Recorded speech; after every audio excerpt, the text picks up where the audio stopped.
3 പേരെ പോലുള്ള അവകാശം അവക്കുണ്ട്. അത് പണ്ട് ദേവി ചേച്ചി ആച്ചമ്മ കുടുംബത്തിൽ നിന്ന് പുറത്താക്കുന്നതിന് മുമ്പ്. പുറത്താക്കിയാലും പെങ്ങളല്ലാണ്ടാവൂടാ. ആങ്ങളമാരാണെന്ന വിചാരം ചേച്ചിക്കില്ലല്ലോ. ഉണ്ടായിരുന്നെങ്കിൽ ആച്ചമ്മ നിശ്ചയിച്ച് വിവാഹത്തെടുത്ത് ഇവനെ പോലെ ഒരുത്തന്റെ കൂടെ മകളെ കെട്ടിച്ചേക്കുമായിരുന്നു. ഇനി പഴയ പല്ലവി പാടണ്ട. അതിനുള്ള ശിക്ഷ ഞാൻ അനുഭവിച്ചു കഴിഞ്ഞു. എന്നെയും കുഞ്ഞുങ്ങളെയും സുഖമില്ലാത്ത എന്റെ കെട്ടിയനെയും തറവാടിന്റെ പടിക്ക് പുറത്താക്കിയില്ലേ?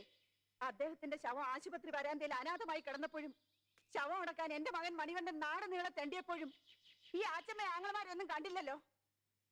കുടുംബമഹിമ നീ കൂടുതൽ എന്നെ കൊണ്ട് പറയിക്കണ്ട. എന്താടി ഇത്ര പറയാനുള്ളത്? ഇറങ്ങടി കളത്തിന് പുറത്ത്. ഓണം കിട്ട് തെണ്ടാൻ വന്നതും പോരാ, ഇപ്പൊ നിന്ന് അഹങ്കാരം പറയുന്നു. തെണ്ടാൻ വന്നല്ല, വലിയേട്ടൻ വിളിച്ചിട്ട് വന്നതാ. ഇവിടുത്തെ അരിയും നെല്ലൊന്നും എനിക്ക് വേണ്ട. കൊമ്പത്തെ പ്രതാപം ഇല്ലെങ്കിലും 3 നേരം ഉണ്ടു കൊടുത്തും കഴിയാനുള്ള വക എനിക്കുണ്ട്. അത് മതി.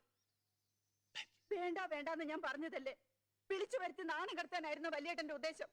സമാധാനം ആയല്ലോ അല്ലേ? വാ മോളെ.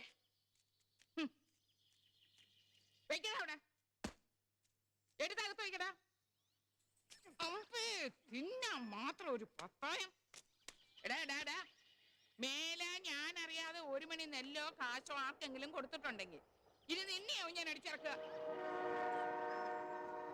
ആ അയ്യപ്പ, ഇന്ന് മൃഗഡാക്ടർ വരുന്ന ദിവസമാണ്.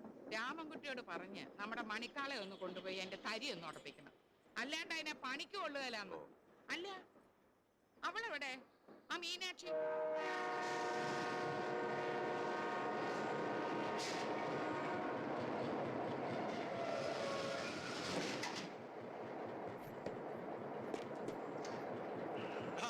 തുടങ്ങിയിട്ട് 2 മണിക്കൂറായി. വണ്ടി ഇത് ലേറ്റാ. പറ്റും.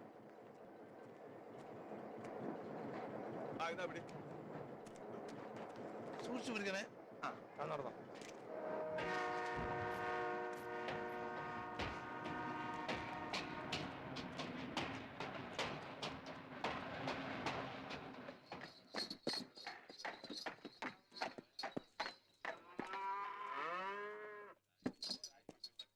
എത്തിയോ?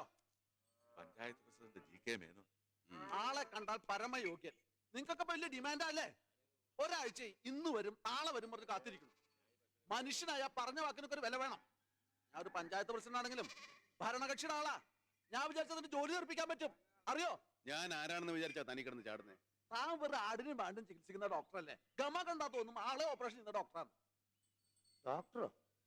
നോക്കി ഇന്ന് സമയം കളയണ്ട. പെട്ടിയും കൊട്ടൊക്കെ എടുത്തു വെച്ച് പണി തുടങ്ങാം. ആദ്യം തരി ഉടക്കാൾ എന്റെ ഒക്കെ തരി ഉടച്ച് പണിയെടുപ്പിക്കാറാക്കുക. പിന്നെ ചവിട്ടിക്കാൻ ഒരു കാളി വരും. നിങ്ങൾ എന്താ ധരിച്ചിരിക്കുന്നത്? പശുവിന് ഗർഭമുണ്ടാക്കാനും തരി കൊടുക്കാനുള്ള ആളാ അദ്ദേഹം? മൃഗ ഡോക്ടറല്ലേ? മൃഗ ഡോക്ടറല്ല, മിലിറ്ററി ഓഫീസറാ. പിന്നെന്തിനാ ഇങ്ങോട്ട് പോകുന്നത്? ആള് വന്നു വിളിച്ചപ്പോ ഇങ്ങോട്ട് പോന്നു. വിളിച്ചപ്പോ പറയണ്ടേ? ഞാൻ ഇയാൾ ഗോവിന്ദനായരാന്നാ വിചാരിച്ചത്. എടോ, ഇവരെ പറഞ്ഞിട്ട് കാര്യമില്ല. തന്നെ കൊണ്ടൊരു വഴിക്കിറങ്ങി എന്നെ വേണം തല്ലാൻ. മരം കോടനാ താൻ. കാളെ പറ്റുമെന്ന് കേട്ടാ ഉടനെ കയറെടുക്കുന്ന പോത്തക്കോടൻ. ഞാൻ എന്ത് ചെയ്തു? വല്ലവന്റെ നില പെട്ടിയെടുത്ത് വെച്ച് കൊടുക്കാൻ തന്നോട് ആരാ പറഞ്ഞേ? എന്റെ മോനം കെടുത്താൻ വേണ്ടി കച്ച കെട്ടി ഇറങ്ങിയിരിക്കുക ഇയാള്.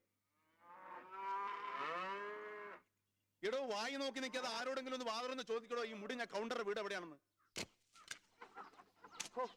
വല്ലാത്തൊരു ചുറ്റലായിപ്പോയി. പട്ടാളത്തിൽ നിന്ന് ഒരു കേണൽ വരുന്നെന്നും പറഞ്ഞ് കാലത്ത് മുതൽ കാത്തിക്ക സ്റ്റേഷനില് വെറുതെ. എന്നിട്ട് അയാൾ വന്നില്ല.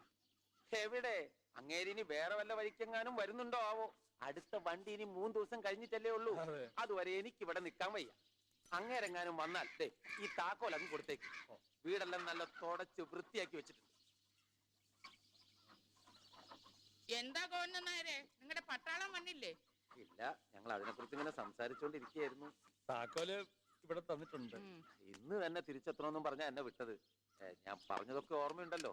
ഗൗഡർക്ക് വളരെ വേണ്ടപ്പെട്ട ആളാണ്. കാര്യമായിട്ടൊന്ന് നോക്കിക്കോണം.